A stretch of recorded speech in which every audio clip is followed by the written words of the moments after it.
Oh, thank you so much, Echo. I really appreciate that you think that I'm the one here on the desk with all the opinions about how the game is played. See, I'm just the guy that like kind of gets us through the segment because we just saw a crazy game. I think it's fair to say we were expecting a lot of aggression in this first game, and we definitely saw it out of both teams. Lots of fighting, lots of things happening. But Avril, I'm just gonna go straight to you. You know, what just happened through all of this chaos? That was a very crazy game, but I think AOE really knew how to fight on tempo, and that was the biggest thing that made the differences in this game. Because even though like it seemed like TBA was winning at first, they are an early game team and they wanted to have these early advantages. They just weren't fighting on the timer they had to. I see. And maybe in this first replay, Veteran, you can sort of break down what we mean by this, where TBA, they think they found a good fight on the top side of the map, but it's actually not maybe as good for them as we thought as we pulled that first one up. Yeah, I mean, definitely the question for me is how is TB going to be able to get through this laning phase? Because, like we were saying, AOE definitely much more of an early game team, and TBA haven't had very strong performances in lane. But definitely, as you're going to see in this first replay, the way TBA tried to get around that was by just trying to get group situations early on, play heavy through Kitsuo in the jungle. Kitsuo still playing for camps, but trying to basically farm Winnie's camps as Winnie does his selfless thing and leaves those timers open. These are TBA's ways to avoid that. However, look at the state of the map right now. You have Aphelios on a wave bot lane moving in towards the Kalista. Whereas maybe he'd have options if the wave was moving into him. Kalista can in fact dictate the terms of the fight here and win that lane on bot. You have this extended play on top. It looks like it's going really well for TBA because they get some initial kills, but every kill is traded back. Mid-wave is even for them, and bot, as you can see, has now found the opportunity to go aggressive by playing with rushes on towards the Aphelios and push in and get a winning situation there. You need TBA bot to fix that.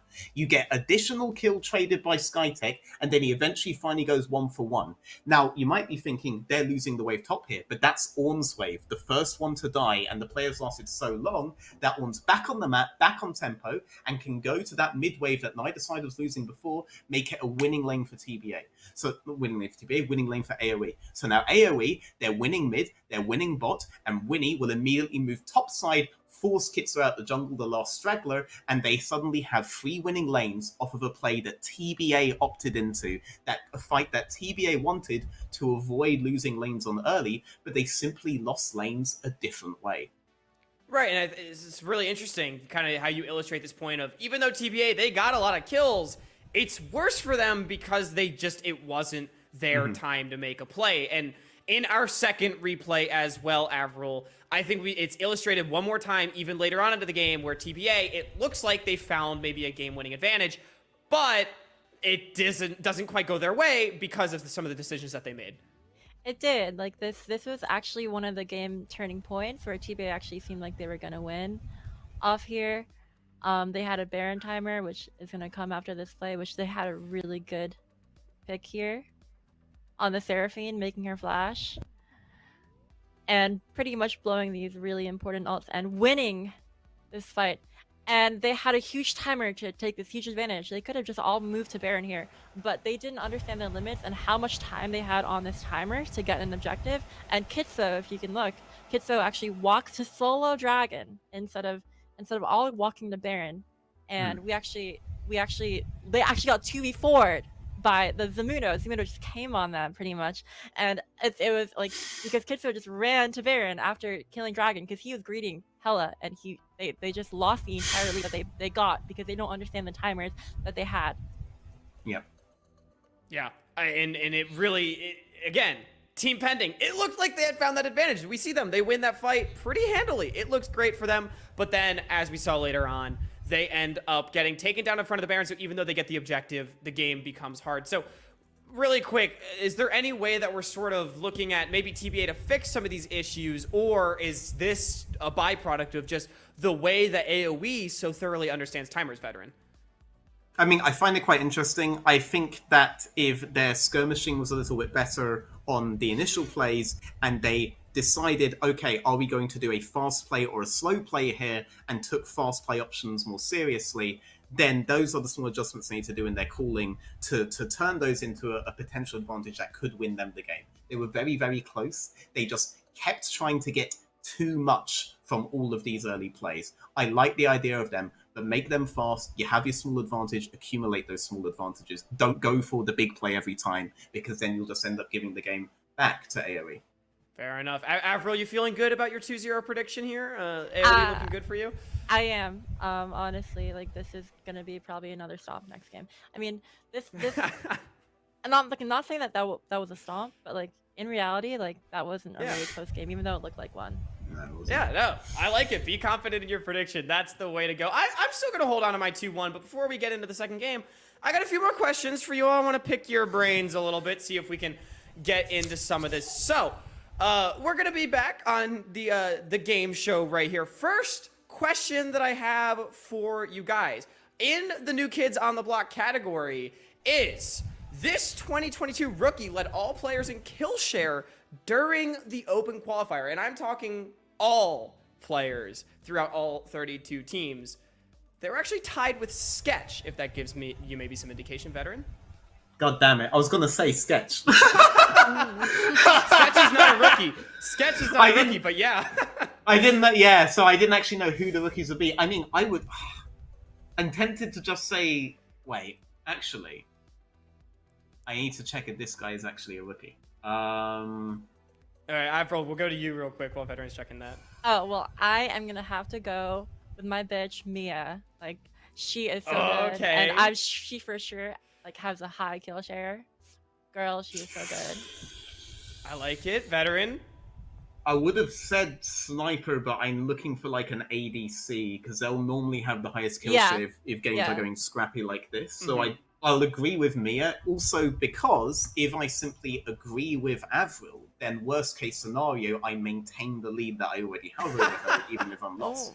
Fair enough. Yeah, you guys unfortunately are not losing points for any questions wrong. I'm liking the Mia picks. Unfortunately, it's not Mia, but same first letter. It's actually Mobility, 80 carry for Tempest Gaming, 45.5% of his team's kills. Literally tied with Sketch, which I think is really impressive. And he also was second in gold share, also only behind Sketch. But Mia was also, to my knowledge, pretty high up on that leaderboard. So all the ADCs, I imagine. Yeah. Oh, yeah. ADCs, you know, I'm sure, Avril, you can speak to this, tend to rack up quite a few kills. But either way, we are unfortunately out of time. So we're going to get underway for game number 2.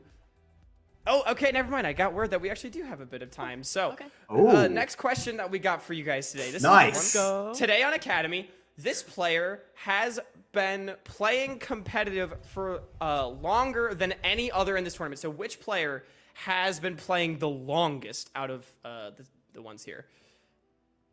In this series, or the series that is happening in another hour? In the tournament. In the entire tournament, I should say. In the whole thing, including, maybe this is a hint, including teams that have forfeited. So out of the 16 groups that made the group stage, which player has been around the longest? I mean, it's Viper then, I think, though. Okay. Unless Firefire's had like the most unlucky career in the world. Okay. I'm gonna say Viper. I've seen Viper for way longer. Yeah. What about you, Avril? You know, I was gonna say Qualifier, but now that I think about it, Viper has been around for a while, and Veteran has been getting it right, and I kind of want to piggyback just so I can get at least 1 point off him. I'll give you a chance to answer differently if you want to. But then you can't catch up to me if you piggyback off me, though. Oh, I'm not gonna catch up to you. Collimer has you. Covered. Like, he's so we can just call the whole. We can just call the whole thing. We can just call the whole thing. No. Collimer is gonna like 3-0 you. Don't worry about it. Oh. All right. Where is Viper? Final answer, Viper from both of you? Viper, yeah. Viper. All right. It's actually big.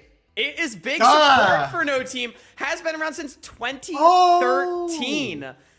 Second place was Evan RL, 80 carry for DK Crew. So yeah, Viper, I don't actually know how long he and Qualifier have been playing, but they have not quite been around as long as Big, but you were close. Same team. So the scores will remain as they were, with Veteran maintaining a slight lead, but we're going to get underway here for game number 2 between AOE Esports and Team Pending. We'll see if AOE can move on to the quarterfinals or if Team Pending will force them to a game 3.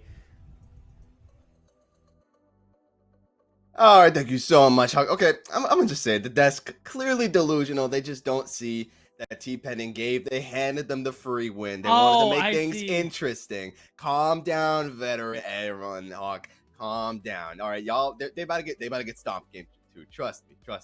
Source, trust me, bro. All right, if you say so. I might need some of that copium you got going on there, Echo. I'm not gonna lie, it isn't looking good after that first one. Man, he's saying that.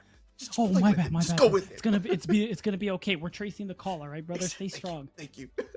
Yeah, but I mean, it was a really strong showing from AOE game 1. I mean, Coach Nutty again. Wondering why everybody is underestimating them. Clearly, you and I have been doing the same. I know you're special. Please don't bring it up. I know it's okay. But the point is, they're AOE really playing up to what we are starting to expect from them, from what their coaching staff has been telling us, and from what we've seen from these players individually in the past. It's looking really good. And I mean, honestly, it was just a lot of good team fight success. I think was the big thing for me towards the end there. There were some misplays for sure from Team Pending, but I liked how at every opportunity AOE got, I said it on the cast, but there's no fair fight for AOE. There is these 3v5s. Oh yeah, run that. Oh, 2v4s. Oh please, give me more of that. They don't do 5v5s anymore. It's made up. Yeah, and even when they did do a 5v5 here and there, it was amazing setups, right? They knew exactly what they needed to do. They knew who to focus, who needs to be in the front, who needs to tank the brunt of things. Zamudo was like, listen, if I die, I die, boys. And he barely ever did die because like the rest of his boys, they got his back and they knew exactly what they needed. Exactly.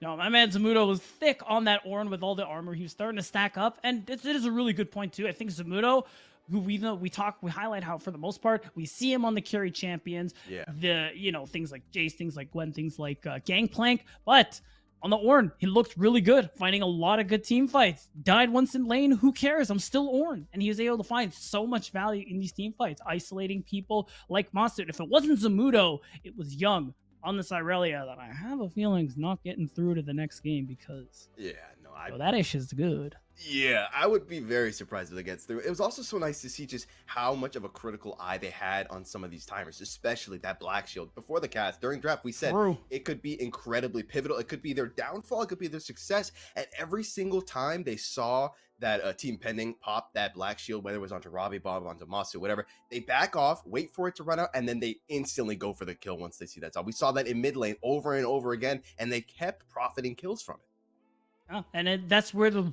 lead really started to grow there for AOE. The fact that they're able to consistently find success in these mid-game fights in the mid lane. And I mean, it's either the small things coming through from winning, like that perfectly timed stopwatch, or it's just things like really good mechanics from both of these players, finding these skirmishes rather, and it's what put AOE in this position to find a good lead. And you get to those later parts of the game, even with Aphelios scaled up the way he was against Ornn with, I'm too scared to go back and look how much armor Zamudo had, but I was watching those autos attacks, bro. They weren't doing anything. Yeah, no, they were chipping on him. It's like you just like flick them. That's literally like all you did. Yeah, it's literally just like you just see him on your shoulder, like what? Oh. What? Okay. Who are you? What was that? Yeah, literally. You guys hear something? Yeah, exactly. Just Aphelios like furiously auto-attacking from behind. It's like, I don't know. He's like spamming. I'm like, just die. Like, I don't do that, bro. No, the question though, I feel like obviously, even though a lot of the picks that did come out from T-Pending were still nice to see, do you think that they need to kind of switch up their comp a little bit and kind of go for something a bit more scrappy, a bit more hard hitting early on? Because we saw, right, obviously this time around, or last time around, should I say, they wanted to just kind of sit back a little bit and just chill and skill up, and it just didn't really work out. And it's unfortunate too because they pulled out the Morgana, which I haven't seen from them at all in recent memory, especially from Kitsuo in particular. And that kind of pocket pick, and with the Renekton mid for Robbie, it didn't really pan out the way that they were hoping. So what's the story here as you stay on the same side here for Team Pending? Are you still going to try and go for that same or a similar kind of mid-jungle duo? Or are you going to go back to more things that are tried and true here? Because we know Kitsuo can play quite a handful of different junglers. We know his tried and true Lee Sin is something he falls back to in dire times, sort of like these. So there's a lot of options that Team Pending can still go for, even though they're about to lose the series, maybe. Yeah, no, gotta be careful. They've run out of mistakes to make. This is the last time that you can't make another mistake. You need to go back to back. You gotta win these things if you want to move forward. And I'm very curious, actually, where are they gonna put Robbie Bob on? Because I feel like AOE Esports, honestly, they'll probably just run it back bans-wise. Like, they were looking pretty good, and they realized, like, we take Robbie Bob's picks away and kind of force him onto something a little strange, and they can definitely look to capitalize on that. I'm gonna say it, I don't really want to see the Morgana jungle again. I was not. I Not a fan. I wasn't feeling it. I wasn't feeling it. No, I just wasn't. Fair. And we'll see. I think that's the sort of thing, at least right now, with how good I think it is. You can only really run that surprise one time, and Yeah. it didn't quite pan out. So I have a feeling we'll see the switch up come through. As for bans, I think things are going to be about the same we saw from before here. I just want to know if TBA are going to be looking to target things again like the Irelia, because even when it wasn't Zamudo finding the angles, it's Young finding so much pressure, being able to weave in with those blade surges across minions to set up the flawless duet, to always get these stuns off onto Masu. And once you halt this AD carry for more than a second, they just pounce on him, bro. Yeah, absolutely. Like it was so nice to see. I'm curious if TBA is gonna let Winnie's Gragas get through. I hope not. The thing is, I would say, right, like ban it, get rid of it. But then Winnie's just gonna pull out something else and just flex on you even harder. He's just gonna punish you for punishing him. Like that's just what he's gonna do to you. Right, and I think it's something that TBA can kind of let through and play around it. It's just maybe not with the Morgana. I think something with the same amount of kind of CC, something you can have more of an early game impact to. We've seen Kitsuo play things like Viego, the J4, or other options that he could be potentially looking for here, as we see TBA kind of debating, dancing around what that last band could be. Maybe it's Irelia, maybe it's not. I think it maybe should be, but just maybe a little birdie told beat down. Just maybe that's the move. Just it's the listen. Gragas. Ooh, yeah. Okay. So yeah, They were listening. Yeah, they were listening indeed. Well done, TBA. That's one thing off the board you won't have to worry about. You still got to worry about Young's Aurelia. You still got to worry about the 10 other picks that Winnie's probably got prepped for the situation. So I'm still a little worried. I'm curious to see who they look to pick up. But we are in that first picking phase, and we can get a bit of a better idea as to what both of these teams are planning. Kalista being hovered, getting locked once again. I will say, Kalista was looking good towards the end, but this time around, I want to see AOE really utilize that pressure that comes from it. Ooh. I didn't know Masu could play Draven. Is that a thing? Huh. Is he gonna lock that in? I'm curious. There's no Draven, way. is it a Draven? Okay. Nah, we got. Wow, you. the Damn, R1. damn. I know. Okay, so it's gonna be taking away the Ornn from Zamudo, making sure they can get that one as early as possible. Fine blinding it, just making sure that they can, one, give something Topo is certainly comfortable with, as he plays this one a lot. And it's just such a powerful pick. I think that's the big thing here, because we saw how much impact Zamudo had in game 1. Yeah, and it's also one of those picks where it doesn't necessarily matter how you're doing in lane. Obviously, you don't want to be just getting absolutely stomped, but it's like you can opt to just, take a step back a little bit and then come back into the game once your team really needs you. And as long as you're doing your thing, tanking all the shots and just sending out those Ornn Horns, getting those knockups, especially which were so incredibly critical in that last game as well, you can do so much damage.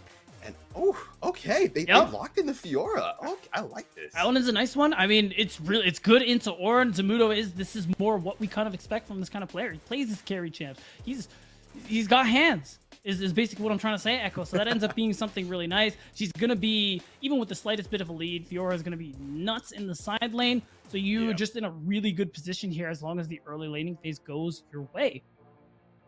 Yeah, he's got hands, he's got thumbs to go, he's got all 4 other fingers, bro. He's like ready to go. And so far from what's coming out for TBA, the parry in itself, just that ability alone is looking to be incredibly huge. Ooh, Chris, yeah, that's true. Wow. Yeah, the riposte is very valuable. We are seeing, so Kitsuo is going to go for the early game power like we were kind of alluding to earlier, but it's going to be the Xin Zhao. Wow, that took me a second. The Xin Zhao where you're really strong early. Yeah, true. He's starting to pop back up a little bit at various levels of play. Is really strong in the early game. That Crescent Guard is really great for team fights as well once you get to level 6. And you do have that possibility for early skirmishing. So already, I see a lot of ganks in Kitsuo's future here, and I imagine, depending on what Masu's going to be running with in the bot lane, I think with what we're seeing here, they're probably setting him up to go onto another late game champion. It could be the Aphelios again. I think he had played the Zeri also in OQs, but I think that's the nature of champion he's going to be going towards. Yeah, more bans coming out here from AOE Esports. As we see, they are getting rid of Robbie Bov's fabled Victor. You can't let him have it. Yeah, you got to respect the Victor pick. Yeah. It's like you give it to him, it's the same thing as if you give Winnie that Gragas. It's like it's not gonna end well for you. Right, and really banning Shaco in 2022. Okay, so apparently it's looking like they took too much time, and that Chaco pick is actually nothing. So that's a missed ban coming through from Team Pending, which is a little unfortunate. You do open up even more options as a result for AOE Esports. And it's just going to be about now. What's that fourth pick? I mean, you probably just pick an 80 carry. Give Robbie Bob that counter pick on R5 just so you can set him up as best you can. Yeah. Seeing that Senna getting dropped out as well from AOE Sports as they are considering him to opt into something like that. But they ain't really going to take their time to get this pick going. I will say, already just looking at the Graves as well, definitely some potential to get a lot scuffier. Oh, it is the Draven. Okay. They do lock it. Okay, so it could be Seraphine mid, or it could just be Seraphine Draven in that bottom lane. I mean, Draven we know is lane bully supreme, so it is an answer we see at times into something like the Callista. I've never seen Masu play it personally, and especially because we have such limited tape on this player, list split being his first time in organized play in general. This is definitely a first for us, and it's going to be exciting to see how he's going to be able to pull through. And now we're going to find out. Seraphine mid, Seraphine support. What's the play? Yeah. Gotta find out what's the move here. And also, just going back to Monster, it's always nice to see, right? You don't have all this info on the player. This is always nice to see a debut like this. Oh, okay. It's the Robbie Bob special, the Vigar. I've been wondering where this pick was hiding from. It's honestly like really good, in my opinion. And I think that Event Horizon the Cage is already so strong. It's good into the Azir. It's good into a lot of different matches. And the point is, you do get yourself a lot more damage into those later parts of the game. It's kind of what I was worried about when I saw the Draven pick with all this kind of setup and early game damage here and things like the Ornn and Xin Zhao. But I think this one's fine for me. You do have that kind of cushion and scaling into those later parts of the game, and you have really good team fight as TBA. Like, it's actually kind of not fair. Because look on the side of AOE. How are you getting out of the Event Horizon if you're any one of these people? You're not. There's Flash. You got Flash. That's cool. True. I was gonna make a short joke. That's why you couldn't see the Vagar coming, but I felt like it was a little too easy. I was like, I'm not gonna say it. I gotta say as well, looking at the Xin Zhao, that ult is going to be so huge because when you look over at AoE, really only Zamudo and Skytech are going to be the ones who are really trying to get right on top of you to try and hit you right. Winnie on that Graves, has that slight range factor, so that's not going to do too much. Lynx as well has that range factor, not going to do too much. Young Sand Soldiers, the boys in yellow, they are going to try and get on top of you, but you never know. And there's only one way to find out if it's going to work or not, and that's to get on the damn Rift itself. So, ladies and gentlemen, we're back for game number 2. If AOE Esports wins this one, they take home the series. And Team Pending, they got a bit of a large work order. They got to go back to back, get both the dubs, and take this thing home. That's right. Team Pending, of course, both of these teams not fighting for tournament lives necessarily. They will get another chance, but of course, winning this series now, Echo, that's some cushion. Let me tell you, we like cushion. We like that little bit of not having to play an extra game so that you can try and just play as few games as possible to get yourself into the top 8. Again, both of these teams locked for proving grounds, but every success they find now is going to allow them, bring them closer and closer to top 6, to avoiding the play-ins where you play against the bottom academy teams. Yeah, and I feel like that's almost kind of one of those, when like in a movie, it's like events you don't talk about. When I think last time around, not a single team that wasn't in the top 6 or had to play against those academy teams actually made it out, if I'm not mistaken. So I feel like even this time around, you're probably very nervous. Like, you don't want to be the team that has to go into this. Like, the events that shall not be named years prior. That's right. That's why Team Pending, a lot of pressure on their end. See if they can come back, take us to that game 3. It is possible. Again, so many team fight tools on their side here. When you have things like Ornn, like the Xin Zhao, and of course the Vigar with that cage. Not to mention Seraphine. I'm just going down the whole list. Like, it is ridiculous here. It is. Because Kitsuo is playing the Xin, you got to imagine it's going to be a lot of early game pressure on him to be able to find plays. And that's sort of true of Winnie on the other side here. He is playing the Graves. You are happy, content, just farming things out a little bit because you have the Graves, you have this Azir, and it's really just playing for Zamudo if you can on this Fiora. Yeah, definitely. Masu already pretty hard with those empowered Qs there, and it kind of feels almost like we saw Team Pending. They're like, okay, let's try what they did last time. Let's go a little more aggressive this time around. And AOE Esports was like, let's chill out a little bit. Right. I think chill out's kind of what they're going to have to do for the most part here. We actually have an invade from Winnie. looking like he's cleared. Oh no, that's brutal. Wow. He's actually cleared the entire bot side of Kitsuo's. And it looks like Kitsuo just has no idea. You can even see just a bit of a check coming through here from Chookies. Oh yeah, that's brutal. They know. Yeah, they do know indeed, but that is also going to allow Kitsuo to head on over. But Winnie, look at this, that level that I was talking about, the flash does come that's out. huge Stun. Masu is on fire right now, and not in a good way. He needs to run for his life, and there's nowhere for him to go. Chookies has to watch in horror as Masu has to battle for his life. He doesn't quite have a chance to get out, and the first blood goes to the hands of Lynx. Meanwhile, on this top lane, Zamudo, they're going to try and find him as well. Wind becomes lightning, does connect, just looking to get that dash on top of him. Zamudo running for his life. Can he get out of this one? The slow. I don't think he One more will. auto. The slow. There we go. Wow, so that's actually that's a pretty huge look from Chookies. Even though that's a good play from Winnie to go for the invade, Chookies seeing him at least gives Kitsuo the opportunity upon full clearing to move top, make a response play that he ends up succeeding in, and he gets to steal at least the Grump, get some of his gold back here. As you can see, he already knows, yeah, I gotta go. Oh no. Yeah. He tried to leave, but he just ran into the arms of AOE Esports. Goes and tries to make something happen, but won't quite find it. A kill going into Winnie's hands, and it just like last time around, you get that slight edge over AOE Esports, and they always find a way to get something back in return. And again, it's just another good response from AOE, the fact that they know, all right, well, Kitsuo gank top. Let's make sure he doesn't get very much for his troubles. He gets a Gromp. Sure, he gets to kill top, but he trades his life for it. So that's still AOE coming out very much on top here, getting gold in a lot of the right places here on Lynx, on Winnie. They're the big people you're looking at in this composition to be able to make it happen. Yeah, absolutely. Oppo, he's chilling out the mall. Oppo's just been doing his thing, really. Like, he's got that one assist on the night. He's more than content to just vibe, like we said, right? You don't have to go for anything crazy, and especially when you're going up against Zamudo on that Fiora, you need to be especially careful. Better safe than sorry, 100%. Now we're going to see Kitsuo making his way towards that top side. It's looking like top maybe ending up where he's going to be putting a lot of his attention. I mean, setting Zamudo behind, kind of like he has been already, is going to be pretty good here, because if he's falling behind, it's a lot harder for him to be able to have that side lane impact that he's looking for. So far, AOE playing this one really well, looking to close the series out 2-0. Yeah, if they keep going the way they have before, they should be doing that. However, you see maybe a secondary again coming in here from Winnie. He's on the move here. We saw the flash come out from Lynx and the smoke screen. A lot of damage coming out. Exhaust being dropped onto Winnie. Kitsuo is here now, going to try and find something. But Masu, pretty damn low. I don't know if he can turn back around. He can't indeed. And they have to watch as Kitsuo just goes down. Too much damage coming out on Masu and Chookies, and they just can't turn it around.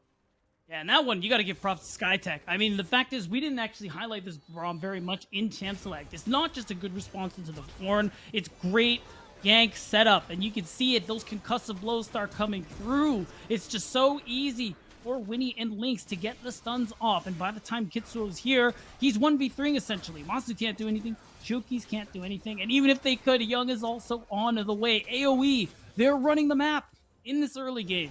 And Team Pending, seems like they don't have a single answer.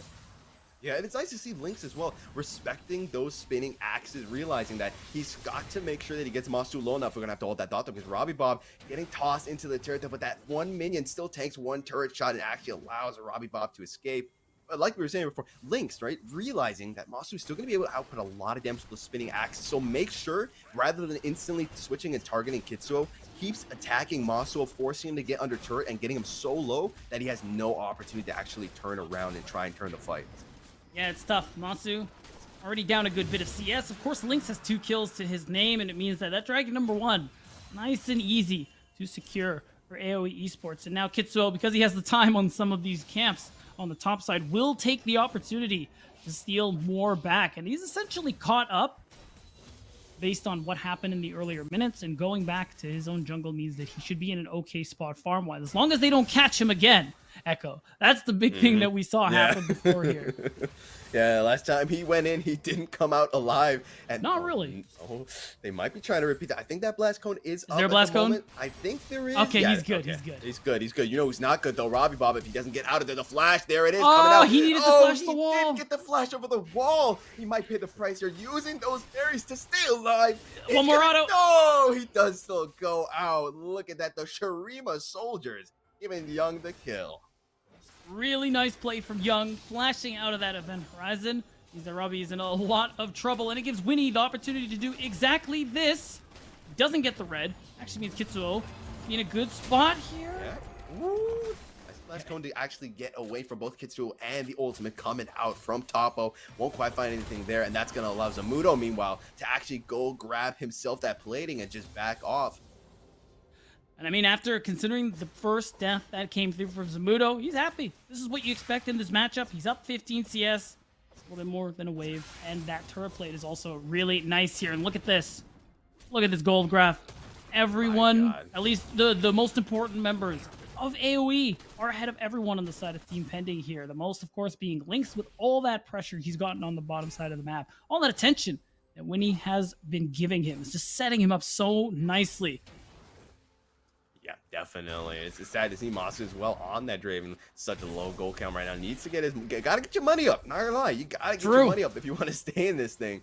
And speaking of getting up, they actually take down the Herald here, and they're already pivoting to this mid lane. I'd be curious to see if they look to just kind of instantly drop it, try and take out Robbie Bob. But Kitsuo gonna run it right into the arms of SkyTech here. Those concussive blows are gonna stun him out. He's gonna pop that blast cone to make sure that Kitsuo can't go anywhere. Oh, Kitsuo 6? Yeah, he is 6 indeed. He's going to dash onto Young and Primordial Burst. Okay. Take out Young. He's going to go down. And Kitsuo is looking to run down Winnie here as well. Won't quite find him. Pop that Crescent Guard. And so that's going to make sure that he's fairly safe. That ends up being a pretty important kill. You take Lynx out of the picture. You finally give Masu a chance to breathe. And you also get a kill onto Robbie Bob on the Vigar, who we talk about is going to be so strong later into the game, stacking up those stacks of Phenomenal Evil. So you do get something here, but AOE still in control. Still, I think Team Pending are in a bit of trouble in this game here. Oh, okay, that's what happened. Masu actually solo killed Link, so that's actually... Oh, wow. We like to see that, cashing on some of that adoration. Yeah, gonna get that nice payout. SkyTech, meanwhile, was in a bit of a bad spot, though. A lot of slows coming out. Just pops that shield, and no damage is coming through. And now they're gonna look to turn things around. Lynx is here as well. There's no Crescent Guard available at the moment for Kitsuo, so we need to be careful here. Oh, actually does get it with the Encore. That's huge, but he was able to pop the Fate's Call still in time, so uses that, knocks up Kitsuo. Looking to find Tuki's here as well. Pull out those spears, baby. Let's go. There he goes. The turret shot doesn't quite find the kill on SkyTech, and that's gonna be a double going to the hands of Lynx. Beautifully played. It's just the story of this entire series. Every time Team Pending gets something, AOE, they take more. You get 1 kill, Lynx gets 2. It's nice and easy, simple math. You can see how impactful it has been for AOE Esports. You talk about the Rift Herald. Winnie, a great opportunity. No, he doesn't have the collateral damage, so he isn't going to be able to get the kill. But you make sure Topo is going for the recall. And what does that mean? Zamudo is going to get this Rift Herald. Zamudo is going to get the opportunity to get that first Rift bonus gold. Yep, Medusa Flash coming out here from Masu. Gets hit with the Glacial Visor as well. Put those spirits out and back to the fountain you go. Lynx is like, get out of here, boy. Know your place. This lane belongs to me. And he was on Vision too. And they didn't even know it on the side of Lynx and SkyTech. Masu just gets taken off the map. Now this Callista is 5-1. Man. Hate to see it. I mean, if you're AOE, you love to see it. I think they're feeling pretty good about themselves and their chances this game. I'm not feeling good. I know you're not feeling it. Hey, look, your family will be okay. I told you we're taking care of it, all right? Just keep on smiling. You're going to be okay, buddy. But AOE, not using the Rift Herald, I was certain they were going to drop it on the top side, but it could very well be that they're going to just recall, set up for this dragon. They could either drop it mid. They could go for another play bot because you can see the tremendous lead Lynx has gotten for himself and just play off that to continue to snowball this Callista. Yeah, already picking up that shield bow, already has the Berserker Grease, going to be moving so much, dealing so much damage. And we see them pushing out that wave as well. Winnie already here, starting up that drag. Zamudo and Young are both within. They care about the vision. They're starting it up. And Team Pending to realize there's nothing they can do at the moment. Yeah, you're letting this one go. Even Zamudo shows up just to make sure everything goes through with that Divine Thunder. That's not your dragon. You're letting that one go. He's just going to TP back to catch this next wave. But overall, you're halfway to a soul for AoE. You have nothing to show for what little successes you found in this early game as Team Pending. And it kind of is only getting harder because you're getting this insane lead for AOE Esports. We're 12 minutes in, it's 4K. And so much of it is on this Kalista. We still got to talk about how good of a team fight Team Pending has overall. They have a lot of tools here to be able to try and isolate, pick off people like Lynx. And we saw they're able to do so in that last game. So it will be hard, Echo. Nigh impossible. But it's not over. Yeah, there's still a chance. I don't think there's a chance for this bot turret, though, as they do spawn the Herald. Dropping it down is going to crash, and they're going to look to just siege it down. Actually, Kitsuo dropping the Crescent Guard here, though. We'll try and find some. Actually, keeping that turret still alive, just barely going to stand. Going to go down pretty soon, I would imagine. But for now, AOE Esports just going to go ahead and back off Zamudo, chilling up top, and not too much going down at the moment. No objectives up just yet. So overall, just a little bit of scuffles. Yeah, so you're still going to get this first turret gold. To be honest, you know Kitsuo surely isn't going to stay here. They're backing off on the side of Team Pending because you just got to let this one go. And Lynx, at the end of the day, gets what he wants. He gets that first brick bonus gold, and there it is. There for Lynx and SkyTech, and they're just continuing to run rampant in this game. And it's looking like AOE are starting a snowball. Even Nunu and Willem would be proud of, because Team Pending, like they may not have a way out of this hole. Yeah, no, it's looking pretty bad for him at the moment, though. Robbie Bob trying to find something here on Young, doesn't quite grab it. At least gets himself a plate. And right now, I'm feeling like Robbie Bob is going to be one of these main saviors. This team is going to be looking at him. Obviously, you have that infinite scaling potential, right? So that will set you up. So if you can keep this game stalled out eventually, Robbie Bob will hit hard. But it really just begs the question, is it going to be enough to stop the rest of AOE Esports? The way AOE have been playing, it doesn't really seem like it. Again, we saw it in game 1. The way they team fight, the way they isolate members of Team Pending, exactly the way Team Pending need to be winning these team fights and everything. It's just not happening for them. Yep. Oh, going gold is going to dodge that primordial bird. That is huge. The whirling death coming by isn't going to find the mark either. And so, I mean, that's going to be ulti for ulti, and Flash getting blown by Robbie Bob. That's going to be on that 5-minute timer, and that could be very huge with this drag up in 2 minutes. And just in general, the squad of AOE Esports being there, they try to look for something. Right? It's looking like nothing will be there. As soon as the shield from AOE SkyTech is down, they're just going to go ahead and walk away. That's a big tool for blocking a lot of the CC Team Pending have. And you also don't have to look for all of these fights. Your first little poke, your first little jab doesn't find anything. Oh, that's no problem. We're just going to keep pulling Team Pending on the other side of the map. Because look what's happening. Zamudo, look at the minimap. He's by himself. He is chilling.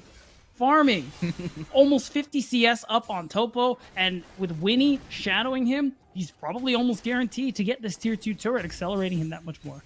Yep, TP is going to come out from top of the look to match him there. On Team Pending, oh, they're not even going to get the Baron, not the Baron, excuse me. I'd love to see a Baron in 15 minutes. They might not even get the Herald if they're not careful here.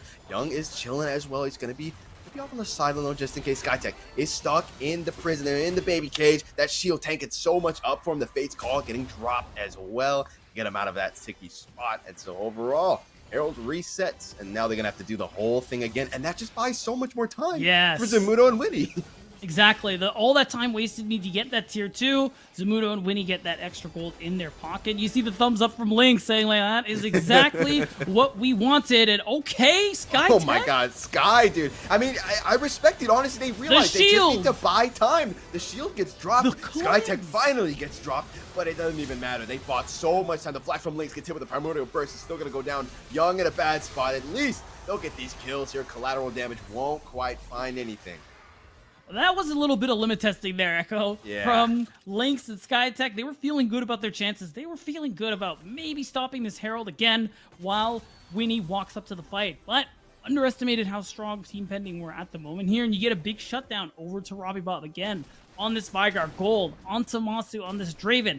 When you let this Draven cash in this adoration, get that bonus gold, these are these little ways he gets back into the game. I mean, realistically, right now, Masu and Lynx, if you look at the itemization, they're pretty much even right now.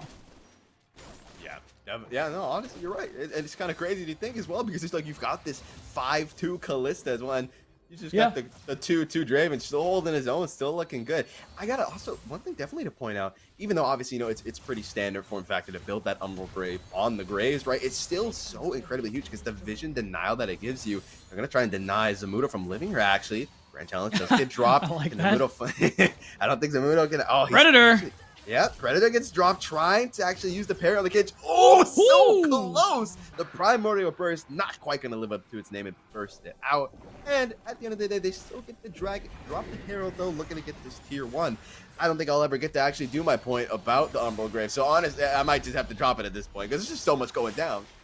Yeah, and that's okay, because the thing, too, with this turret going down is you do get an objective bounty. You let go of Cloud Soul, which, I mean, the most powerful of souls. I think a lot of people kind of agree on. So it's not, that is a bit of a good fortune for Team Pending here. We're looking to try to just get some extra gold back. And that's 2 turrets off the Herald. I think now they're just looking that they can, hoping they can walk away. 2 turrets off the Herald, and they're looking to get a couple kills with it as well. Won't quite find it. Those Zamudo pretty tanky, doing a lot of damage, but Team Pending respecting that they need to tread lightly if they don't want to fall even further behind in this game, are going to opt to just go ahead and back off. Right. Team Pending, it's the small plays that are getting them back into this game here. They've cut the gold lead AOE Esports had in half. I think it was Veteran who said on the desk, Team Pending, to get control of these games where they look like they have ways back in, it's the smaller plays that are more consistent and more reliable, because every time they go for a big play, especially when you're behind like this, you risk losing everything. And that's what TBA need to keep doing here. Again, seeming like you let go of that 3rd Drake for all the extra gold you got, and now it's just trying to play away from Winnie if you can. Wherever Winnie is focused, try and take something on the other side of the map instead of trying to butt heads and go blow for blow. Yeah, but at the same time, though, it's just really, I feel like, finding that balance between obviously playing to win and just playing safe to not lose. Because right now, it's Team Pending. You have to, that's the thing, when you lose that first game of the series, now you have to win back-to-back. It puts you in an incredibly tricky spot where you need to win this over and over, and that's hard against a team like AOE Esports. Fun fact, Umbral Glaive is the 3rd most commonly purchased item for Graves. Wow! I kind of wonder if the first is Gore Drinker, just because of how big that item is in his common build path. But I mean, it's good for the vision control and everything. Oh, okay, it is Eclipse. I can't read apparently, but now you're gonna have to read. Yeah, you're gonna see a lot of things in the kill feed right now because that's a shutdown going into the hands of Masu. He's just getting the bag, baby. Give me the goal, is what he's saying. I mean, he got it, and again, it's just you're letting this Draven kind of catch back up. Not only pick up gold, not only pick up shutdown, but adoration is a big thing, and of course, the fact that Team Pending are just constantly keeping people like Zamudo off the map is such a big deal for them too, because I mean, Zamudo's whole thing is about pressuring inside, taking turrets down, shoving these waves nice and deep, and preventing him from doing so for however long he can only buys Team Pending time. Definitely, and that's all they're really looking for. Like we said, we touched on the Veigar infinite scale potential, right? You can just be chilling. You'll have that 1k AP at one point eventually, and they can just keep funneling that gold into Masu, and then all of a sudden, you're just getting half health by a spinning axe. You're like, what is going on here? That's right. And that's what you're hoping for Team Pending. And again, we do got to stress continuously the team fight potential. If Team Pending can manage to get to a neutral first, next Dragon, Baron, whatever the case may be, force AOE Esports to face check, especially into Darkness, which would be nice, into things like Seraphine, like Ornn, is a big way for Team Pending to come out on top of these team fights, get themselves back in control here, and force a game 3. 1 minute 30 left on the Dragon. Here's Zamudo just doing Zamudo things, looking to just push the side lane here, and overall, nothing going on just yet. Baron is up, so you never know. One team can get a pick. They might just look to grab it instantly. I think it would be really cool if we see kind of AOE Esports look to pivot for that Dragon, and then Team Penny just like, screw it, we're going to send it on to the Baron. That would be an interesting play to make. You can see it with, I agree, but you can see AOE agree also, which is why they are making sure vision is good on the top side for them. No sneaky Baron play coming through. No, indeed. SkyTech was in a bit of a bad spot there, but just drops the shield. Not going to find anything. Oh, huge Crescent Guard, though, trying to find Lynx here. Does have that cleanse, and so is going to get out of that one just barely. Got taken pretty low, but is going to have to go and back. Should still be back in time for this Dragoneer. Shouldn't be too worried, but with that flash, with that cleanse being down, that's some huge timers. That's right. That's 2. Both summoners done. Lynx is in a lot in more of a precarious position in these team fights, and it's going to make it that much easier for Team Pending to look to deal with him if possible. So much CC that Cleanse would have helped with. The question is, what are you looking for here? We have a TP from both mids. Oh, it's a double TP for AoE. Oh my god, and they're closing right on in. Chuki's is going to be able to get it out of that one alive. See Event Horizon getting dropped. Not going to find anyone. Young needs to be careful there. He's going to escape that one overall. Not finding anything out of that one just yet, but live pressure, a little bit of poke coming out. Drag up in 2 seconds. Now looking to go in. Fate's Call is oh, the triple charm! 3-man charm coming that's through. Fight. And that's the first man down. Going to go for a second man down here. Kitsuo once Not more. quite going to find Link, so he doesn't need Flash or Cleanse to stay alive. And now Zamudo using that back, trying to find something, but doesn't have that damage just yet. Needs to back off as Masu is hot on his tail. Lynx definitely has to be careful. Flash coming out here from Robbie Bob with the cage as well, trying to find something here. A lot of damage. Oh, down see ya. goes the jungler. Winnie's going to be taken out with the big cage. Huge and very nicely done. Team Pending gonna grab that drag as well, grab a few kills on with it, and head on back to base. Maybe even try and find Zamudo here, actually. Potentially. It is the Fiora, 2 items now, very hard to lock down, but they're going to see what they can do about it. But overall, AoE get dismantled in that team fight, and it's Team Pending finding the angle here, and I like it from Chuki, constantly waiting for the face call to come through, and that's the go signal, because when this Braum, when Skytech isn't up, he has no unbreakable will. He can't block the encore, and that's how Chuki's finds all that value. And it starts like 5 to 10 seconds from here, and that's the big turn in this team fight, I think, because Young doesn't find an angle for that Emperor's Divide, and as the fight moves down here into the river, as soon as you see that pressure come out from Kitsuo, watch for Chuki's and watch for that Fate's Call. See, immediately, as soon as that comes through, big triple charm, big CC lockdown, and the Emperor's Divide, it doesn't do anything. Yeah, no, absolutely huge. And then they just keep on going. They keep it fighting. And then I'm just waiting for the fact when they hit him with the Event Horizon over the wall and just keeps Winnie stunned down. Look at that. Robbie Bob is not scared. Flags over the wall instantly. Drops the cage back down. Winnie steps in it and instantly they send everything they've got onto Winnie to make sure there's no smite available. Grab that and the rest of AoE. No, we got to give this one up. Yeah, so you not only you remove objective bounties because you've gotten yourself back in the game, you stall the Dragon Soul, and now the only thing you have to worry about is the Baron, and that's what we're talking about with this team comp. If that lockdown starts to come through and people like Robbie Bob and Masu can free hit, Team Pending have their way into this one, and you saw that gold graph, how much the gold lead has fallen apart for AOE Esports. So it is possible for Pending to be able to, not even possible, like now we're at points where we can talk about that this is likely for them. Because now Robbie Bob is almost at 3 items, is really starting to stack up that passive for a lot of damage, and you're starting to see more itemization come through from Kitsuo. Even has a stopwatch, so you can tell this Baron that is coming up is what they are looking for. Oh yeah, definitely gonna be one of those moments. We're gonna see a little replay of game 1 where you see that stopwatch maybe coming clutch. I'm really curious actually what Robbie Bob's AP is right now. Maybe gonna check on that, gonna click on him. I would love to see that, but gonna have to wait on that one because they find Winnie a lot indeed, and he's got another kill on the board as well as he grabs himself. That's huge. Yep, Skytech as that's well. Baron. Nowhere for him to go. He goes down, and it's Baron indeed. Team Pending instantly pivot on over and look to grab it. There it is. That's a big deal. Echo, you get the Baron. You take the lead for the first time in Game 2. And Team Pending firmly in control of the game so far. Really looking to take us to the third game for the tiebreaker here. Zamudo doing his best to take down this turret, and Topo, actually holding strong here, taking most of Zamudo's health, of course with the help of the turret. But Baron on all 5 members is so big for Team Pending, and you can see AOE Esports really starting to sweat with this one. Kitsuo, he didn't even have to use the stopwatch. So when this dragon fight comes up in a few minutes, or if they find an angle before that, there is a lot of all-in potential for the jungler of Team Pending. Yeah, not only that, Robbie Bob, we got that quick click on him. I saw 777 AP, and he also just picked up that fully built Void Staff. That's probably around the 800. So he is going to start hitting hard, because you look at the side of AOE Esports, there's not even that much to actually keep them alive from just a full-on burst from Robbie Bob. No, unless it's a stopwatch, and I don't see the Zanyas quite yet. I only see a broken one. Yeah, exactly. I only see a broken one. I don't see stopwatches on anybody's side. So really, once Robbie Bob presses that out skill button, there isn't anything that can really help you, unless maybe Lynx pulls Skytech with the Fate's Call. That's all I can really think of here. But so far, it's Team Pending in control. Now they want to pressure Young on the side lane, get the last tier 1 turret out of the picture, and that's why you see Winnie here as well, just in case to make sure Team Pending, they don't get a little too brazy with it. Yeah, definitely. Zamudo in this top lane looking to find something. I will say, a little deja vu. We've been in this place before, right? Okay. We've seen Team Pending with the Baron buff looking like they're ahead, and then all of a sudden AOE Esports turns it around. So I'm not getting too comfortable yet. Obviously, it is still on somewhat of a knife's edge. Got to be careful. And look at that. He just found Robbie Bob. He's in a terrible spot. Maybe hit him with Emperor's Divide. Oh, it actually doesn't quite find its mark. Primary Burst won't quite get the kill. Young, if he can find something more, maybe. And down he goes. Hit him with the collateral damage.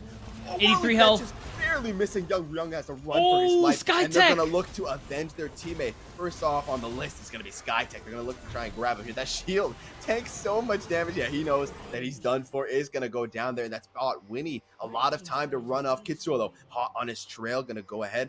Actually, no way. He just used the bush to recall, right? Is he going to? No. Yeah, Oh, wait. No. They might even get the kill here, though. 1v1? Yeah, he's got to be careful. Yeah, he pops that Crescent Guard. Not a single one of those spears. Ooh, still a lot of damage coming out. When it becomes lightning, gets dropped in. The redemption? That going gold right there is going to keep them alive for now. Lynx and Winnie, incredibly low, almost finding that kill, but won't quite get it. That's huge, though. Even with the Summoners expended, that's a 2-for-1 in favor of Team Pending. And look at these HP bars. AOE, they got to back off fully here. This Baron buff expiring. Not so many turrets went down, but it is still a good bit of gold into Team Pending's pockets now. And this bot wave shoved in very, very deeply. And with this dragon coming through, that's 2 Cloud Drakes in a row for Team Pending. And I mean, the individual stats aren't what they used to be, but out of combat movement speed, especially with 2 dragons, as if they get 3, it starts to add up. So there's a little bit of value being gained here for Team Pending still overall. Yeah, definitely. And even at the end of the day, just denying the soul away from AOE Esports is awesome. That's prize enough, really, if you think about it. True. And so overall, you take those free little bit of gold here. You Yes, deny it from AOE course. Esports. You get the dangle in front of like, nope, you're not getting it this time. Come back in 5 minutes and let's try again. Yeah, and let's talk about too really quickly. Lynx so far ahead in the earlier game. He was 5-1 at one point. Look at Masu now. 4 items. He is ahead a good bit. Actually, it's looking like they have evened out. No, it's 5 items. Oh, 5 God. items, yeah. Yeah. So Masu is 5 to Lynx is 4. To be fair, it looks like Masu sold his shoes, unless that's a spec bug, to be able to make it happen. But that is a lot of combat stats Masu is working with here. Yeah, if he did that, it is not a spectator bug. Confirmed. All right, he sold them. As a man who loves his shoes, I respect the hustle there. He realized he needs all the damage he can get. He's dropping off the shoes. He's like, you can have them, bro. Give them to someone who wants them. Instead, I need all the damage I can take. Zamudo, meanwhile, needs to be careful. Redemption going to drop down as well, do a little bit of damage. The rest of AOE Esports is here. Kitsuo, hot on Winnie's trail, going to look to find something. He doesn't Stunned care. a lot and goes down. Has that Guardian Angel to bring him back to life. Chucky is going to go ahead and run him down. And so overall, they do get the GA away, and Team Pending doesn't get anything out of it.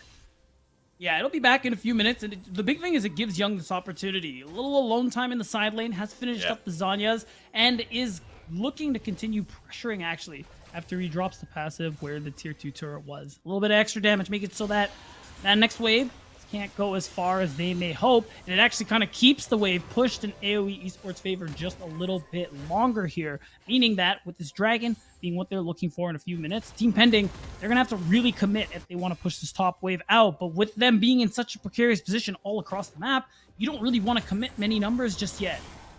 Yeah, definitely. And not just only the drag up, Baron up in 50 seconds as well. Definitely going to be an interesting point. But Zamudo, he is just hell-bent on getting this turret. He gets that, going to back off. Really nothing that Topo can do. That Demolish just does so much damage to tank you get.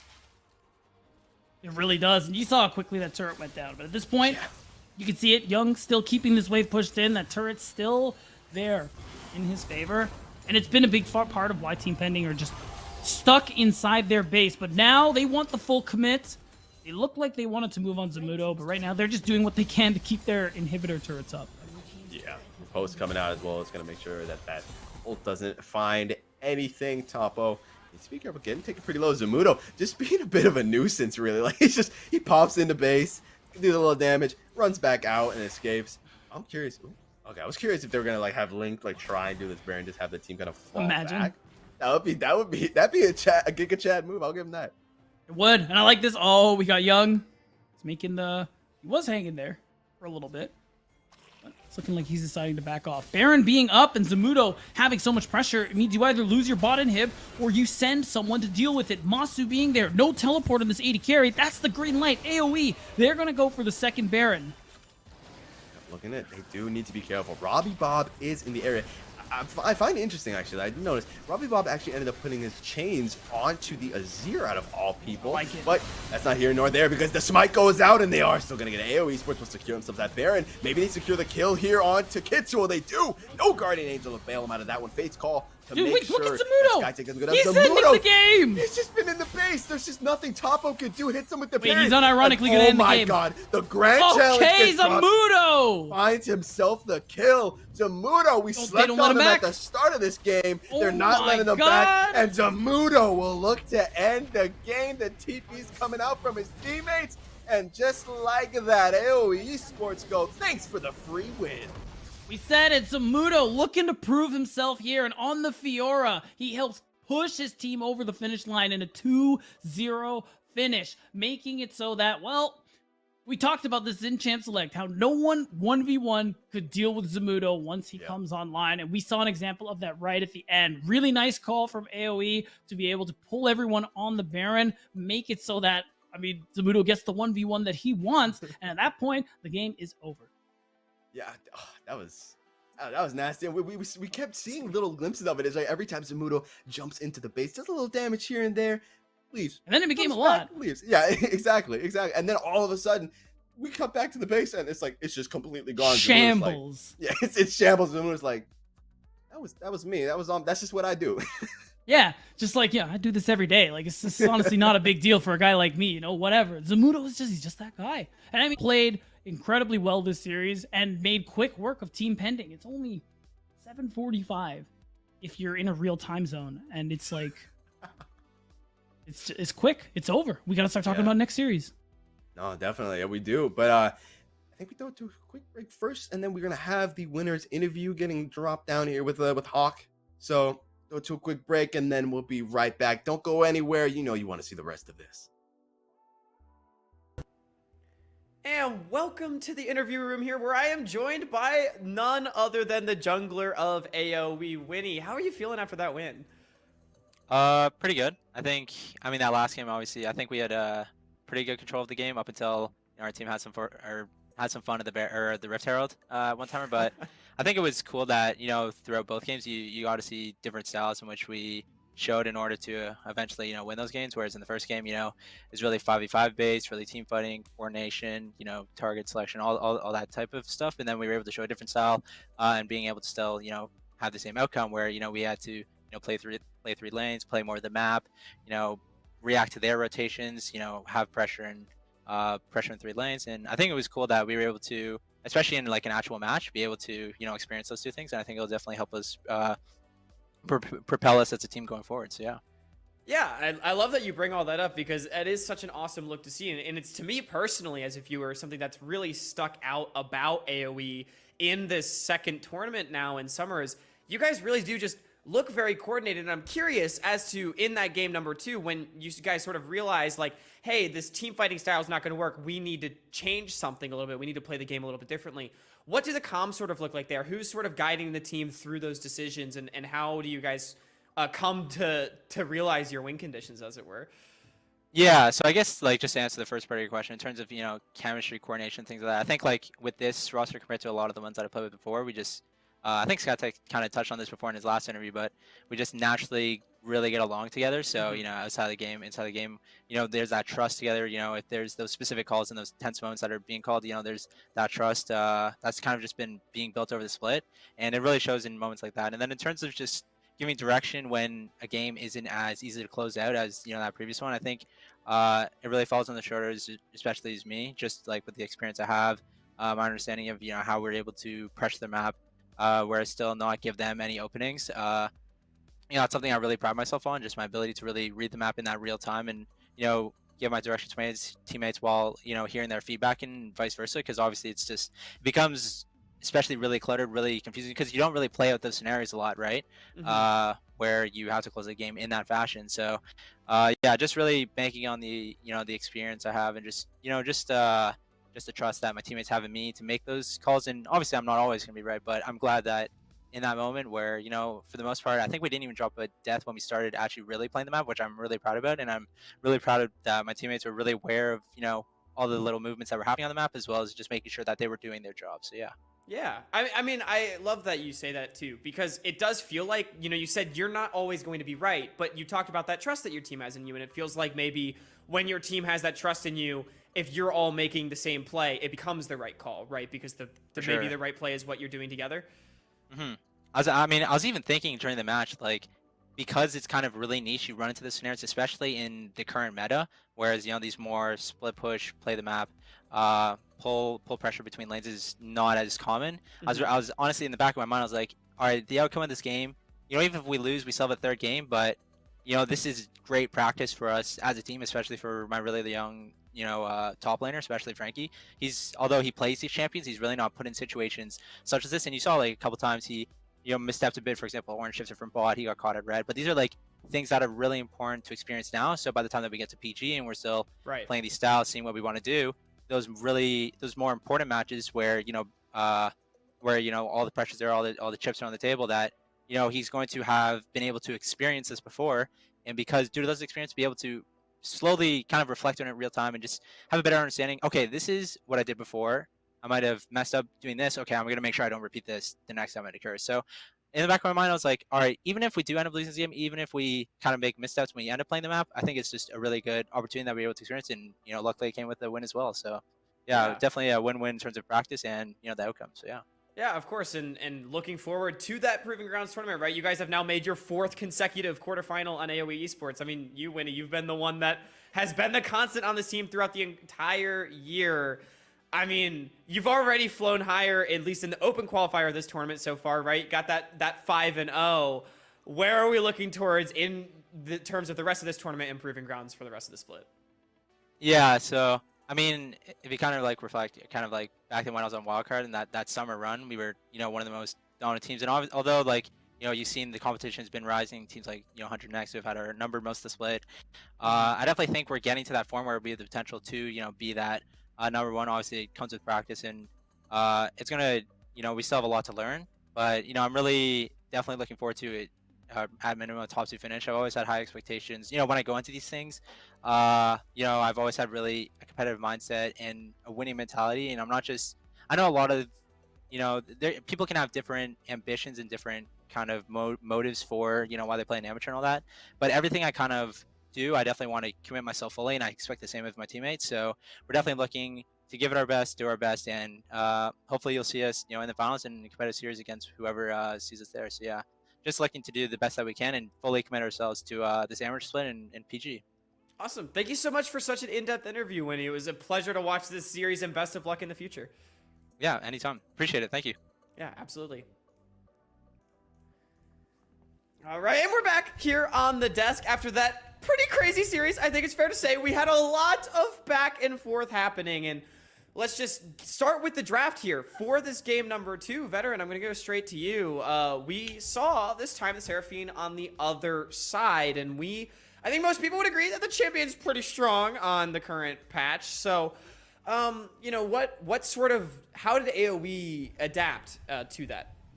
Well, definitely looked to me like TBA were trying to take a leaf out of what AOE are doing last game, picking heavy disengaged champions, making it very difficult for AOE to be able to engage a team fight on their own terms, even though AOE were more than happy last game actually to not engage in these fight situations. It was always TBA that were the ones doing so.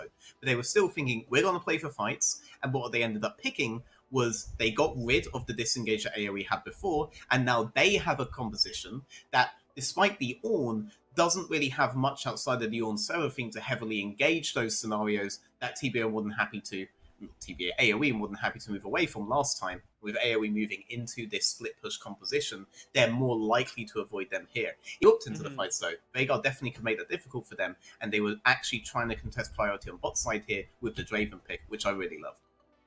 Yeah, and maybe Avril, you can speak to that Draven pick, because we have the Draven Callista bottom lane. I mean, Lynx has picked Callista in every single game. It is not banned against him so far this tournament, which I think is a very interesting stat. I mean, we saw it first picked both times this game. It seems like Masu thought the Draven was the answer, didn't quite work out. Maybe you can speak to the dynamic in that lane. You know what? I really don't mind the Draven pick. Draven is pretty decent into Kalista if you play it well. Mhm. But they prioritized the Seraphine 2P, which was good, but they put Seraphine support with Draven, which was a move I really did not like. I mean, I already don't like Seraphine support. It's so much better ADC or mid, and they put it with a Draven, which is like you need to have an engaged support, something that can make a play happen, and Seraphine is just not that. So they were like trying to do two good things that made a wrong, maybe, right? Like Draven's good into Exactly. Callista, Seraphine's a good champion, but not together. Exactly. Yeah, I mean, yeah, it makes perfect sense. And I mean, it feels like it played out because Lynx did get some 2v2 kills. But as we heard from Winston, there were some happy plays maybe around the Herald. So, Veteran, walk us through what happened in this first replay. Yeah, for sure. I mean, definitely, if we recall the split beforehand, TBA were actually very, very good at being able to make it first on Herald, and this is how they got the majority of their wins in the last tournament. That's actually how they were able to take on teams like CLG Faith. And here again, you see they are first on. They have good positioning on it, but AOE are still very insistent because they have this very set-in-stone game plan in mid-game where they want to drop Herald around topside and expand the lanes for him.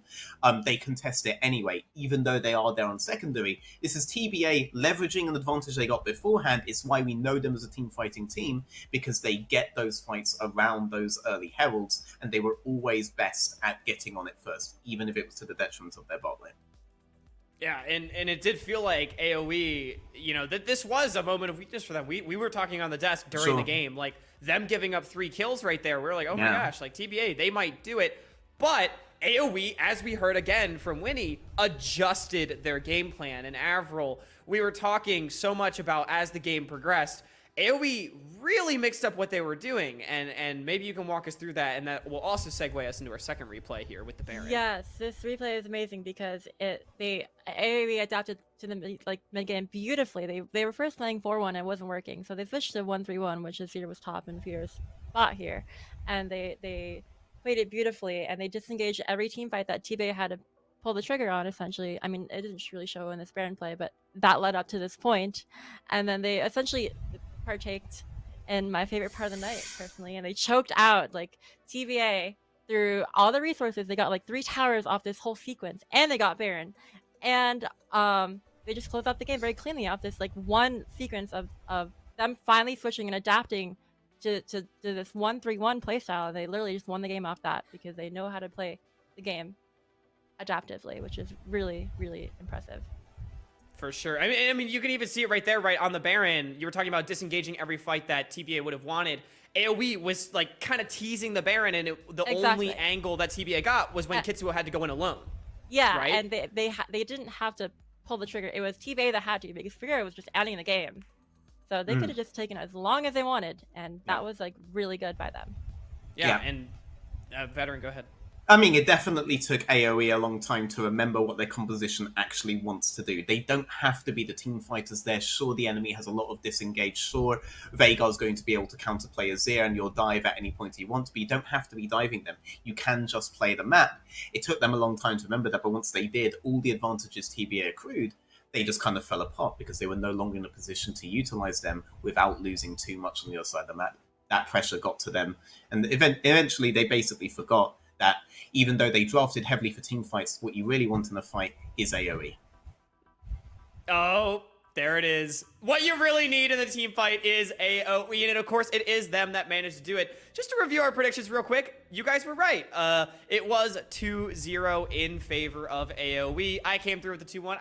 I believed in the team fighting of Team Pending. They almost did it in the second game, but unfortunately, it just wasn't quite enough. But that is all for this series. Congratulations to AOE for moving on to the quarterfinals. And Avril, thank you so much for joining us on the desk, providing so much insight and being so much fun to work with as always. It's an absolute pleasure having you. Thank you for having me. I think Veteran was more insightful than I was, and I was more of the comedic relief, but I appreciate it. Thank you so much for having me, and it was nice meeting you, Veteran. Yeah. Yes, great meeting you as well. Happy to have you on. Yeah, absolutely. It's always a pleasure. We'll be back in just a few minutes with the second series of the night, Taco Gaming against Large here on the Academy stream. That's sure to be a good one. Don't go anywhere.